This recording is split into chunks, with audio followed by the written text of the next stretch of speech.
আমার আমার রাজনীতি জীবন, আমি 15 বছর ওনার সাথে আমি রাজনীতি করেছি। এই 15 বছরে যিনি একদিন একটি মিথ্যে কথা বলে নাই, সেই সাদা মনের মানুষ, মুন্সিগঞ্জের মাটি মানুষের নেতা, বিএনপির স্বেচ্ছাসেবক বিষয়ক সম্পাদক মেয়ে সর্বদারি সভ্য।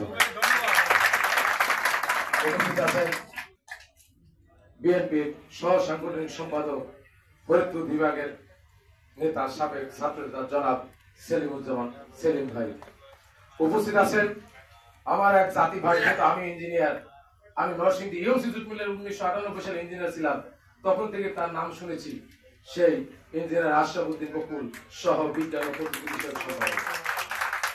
উপস্থিত হয়েছেন নারায়ণগঞ্জে, বিশেষ করে রূপগঞ্জে তৃণমূল পর্যায়ে 100% পপুলার নেতা জেলা বিএনপির সাবেক সভাপতি কাজী মনিরুজ্জামান মনির ভাই। উপস্থিত হয়েছেন কেন্দ্রীয় সদস্য তালেব ভাই সহ জিয়াগঞ্জ কেন্দ্রীয় কমিটির নেতৃবৃন্দ এবং আজকে ঢাকা বিভাগীয় বিভিন্ন জেলা নেতৃবৃন্দ, সবাইকে আমার সংগ্রামী সালাম বিপ্লবী অভিনন্দন। কেন্দ্রীয় সাধারণ সম্পাদক বলেছে 52টি জেলা কমিটি দিয়েছি, সঠিক, কিন্তু পাশাপাশি 52,000 কর্মী সৃষ্টি করা হয়েছে জিয়াগঞ্জে। আজকের অল্প অল্প হাউস ছোটের জন্য অল্প অল্প নেতা কর্মী আমরা কিন্তু এখানে দাওয়াত করেছি। আজকের এই জিয়াগঞ্জের সম্মেলনে ঢাকা বিভাগে আজকে 8টি ইউনিট কমিটি কেন্দ্রীয় সভাপতি সাধারণ সম্পাদক অনুমোদন দিবে। এরপরে বিভিন্ন বিভাগও হবে। আমি আশা করি 64 জেলা এবং 10টি বিভাগ 74টা ইউনিটে 64,000 জিয়াগঞ্জের কর্মী রাজপথে থাকবে।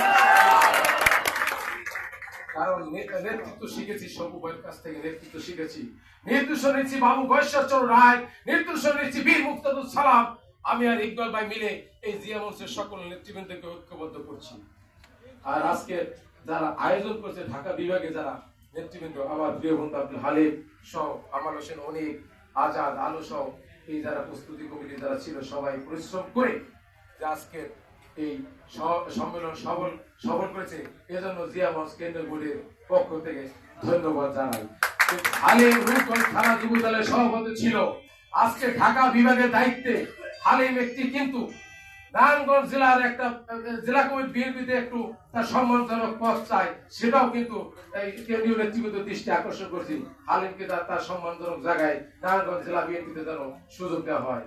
পরিশেষে সকলকে ধন্যবাদ জানিয়ে আগামী নেতৃত্বে যারা আসবেন সকলকে আগাম অভিনন্দন জানিয়ে আমি আমার সংক্ষিপ্ত বক্তব্য শেষ করছি। শহীদ জামরক, খালেদা জিয়া জিন্দাবাদ, তারেক রহমান জিন্দাবাদ, বীর মুক্তিযোদ্ধা আব্দুল সালাম জিন্দাবাদ জিন্দাবাদ।